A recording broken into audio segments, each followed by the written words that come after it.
basketball fan base. Her fan base actually watches basketball games, which is why her ratings and viewership reflect that. Take a look at this. For the second consecutive week, ESPN delivered its second most watched WNBA game ever. Okay, Indiana Fever versus Chicago Sky on ABC averaged 2.6 million viewers, up 79%. The WNBA is facing a major wave of attention as millions of fans continue to rally around Caitlin Clark. Reports claim that 2.6 million viewers tuned in for a single cable WNBA game featuring Clark, creating a huge audience for the league. At the same time, Clark is preparing for a major matchup with Paige Bueckers, while a new update involving Kelsey Mitchell could have a serious impact on the Indiana Fever's future. With so much attention surrounding Clark and the Fever, fans are demanding answers and paying closer attention to everything happening around the league. The latest viewership numbers have also become a major talking point, with Clark once again showing just how much interest she can generate when she takes the court. Think about what those numbers could mean for the league. The claim is that the 2.6 million viewers were not simply regular WNBA fans, but a large group of supporters who specifically tuned in to watch Caitlin Clark. That has fueled a growing conversation online, with fans demanding that Clark and players who support her, including Sophie Cunningham, receive fair treatment and respect. Supporters say they are closely watching how referees, media outlets, and opposing players treat Clark, especially when it comes to hard fouls and disputed calls. They also see Cunningham as someone willing to stand up for her teammate when tensions rise.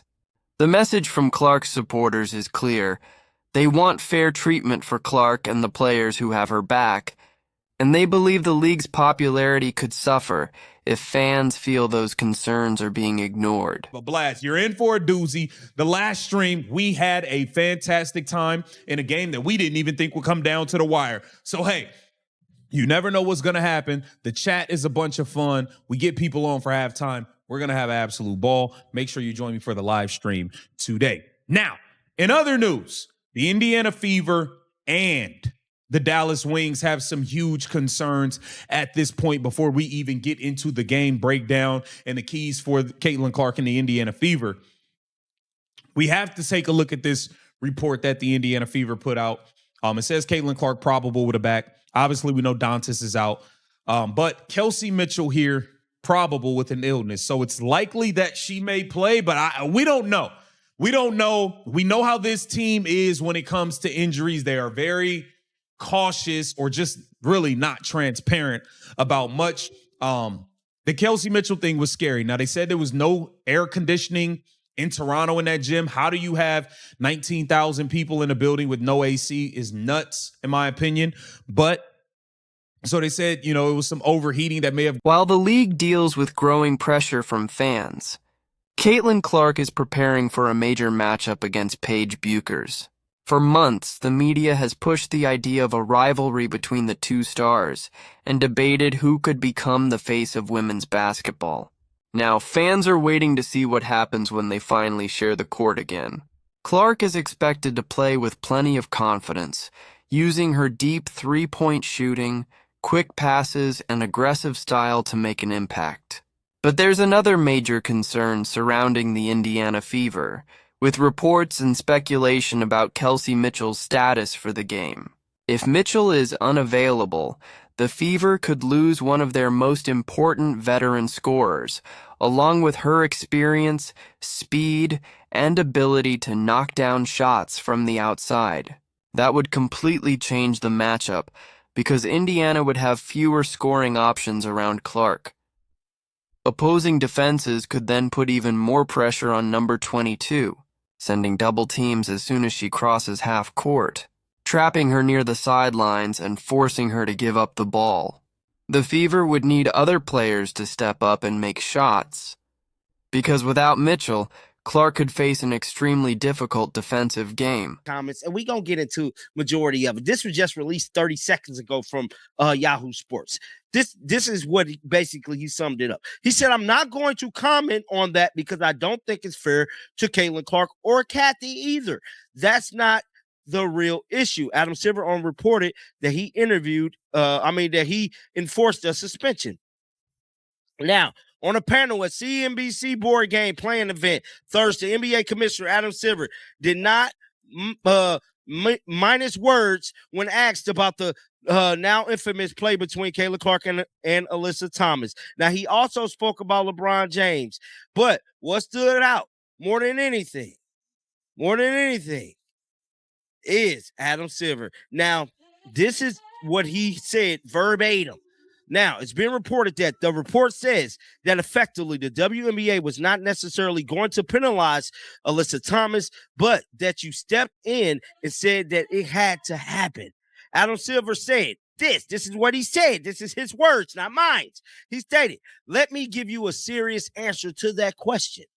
I don't think that's the ultimate issue around Caitlin Clark, are not largely about officiating. And that particular incident is not about whether a foul should have been called at the time of the game or whether that was ultimately a flagrant or a non-review. That's what he stated. But he did not, I repeat, Adam Silver did not backtrack. Adam Silver let us know verbatim. Let me blow this up all the way for y'all. Verbatim that he did not deny that he forced that suspension. Then he goes on to say this in the second paragraph. He said, I come to know Caitlin Clark really well. She's an incredible player and also an incredible person. And if Kelsey Mitchell is actually unavailable, Caitlin Clark could be left carrying an even bigger load for the Indiana Fever, with fewer scoring options around her and opposing defenses able to focus almost entirely on stopping number 22. Sophie Cunningham would also become an important piece for Indiana, especially when it comes to bringing physicality and protecting her teammates. In that situation, this matchup would go from an exciting game to a serious test of the Fever's depth and Clark's ability to handle pressure. But if there's one thing Clark has shown, it's that she can stay aggressive when the situation gets difficult. With millions of fans watching closely, the spotlight will be huge, and this game could become another major moment in her young career. The matchup with Paige Bueckers adds even more attention, while Mitchell's availability could have a major impact on Indiana's chances. Now I want to hear from you. Do you think Caitlin Clark will outplay Paige Bueckers? How much would Kelsey Mitchell's absence hurt the Fever? And do you believe Indiana has enough depth to handle the pressure? Share your thoughts in the comments, hit the like button if you're supporting the Fever, subscribe to the channel for more WNBA updates, and turn on notifications so you don't miss the next story.